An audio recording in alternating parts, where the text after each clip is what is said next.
திருப்பதியில் மரக்கிளை முறிந்து தலையில் விழுந்ததால் பெண் பக்தர் ஒருவர் படுகாயமடைந்துள்ளார். கூடுதல் விவரங்களை எமது செய்தியாளர் சரவணன் வழங்க கேட்கலாம். வணக்கம் சரவணன், என்ன நடந்தது? முழு விவரங்கள் என்ன?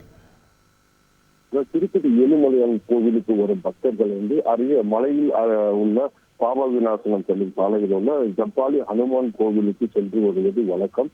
இந்நிலையில் ஒரு ஆந்திர மாநிலத்தை சேர்ந்த ஒரு குடும்பத்தினர் அங்கு தரிசனத்திற்காக சென்றுள்ளனர். சென்று அந்த கோவில் முன்பாக உள்ள தெப்பக்குளத்தில் கை கால்களை கல்விட்டு அங்கிருந்து திரும்பி வந்து கொண்டிருந்த போது அங்கிருந்து உயர்ந்த மரத்தில் இருந்த மரக்கிளை ஒன்று அந்த ஒரு பெண் பக்தர் மீது விழுந்தது. இதில் நிலைகுலிந்து அந்த பெண் கீழே விழுந்து படுகாயம் அடைந்தார்.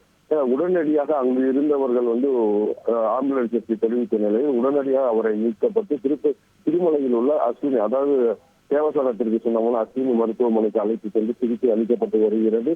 இந்த நிகழ்ச்சியை யதார்த்தமாக படம் எடுத்த ஒருவர் இந்த காட்சியை படம் பிடித்துள்ளார். தற்பொழுது இந்த காட்சிகள் பரபரப்பாக வைரலாகி வருகிறது.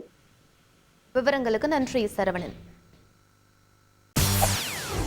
செய்திகளை உடனுக்குடன் தெரிந்து கொள்ள உடனே சப்ஸ்கிரைப் பண்ணுங்க.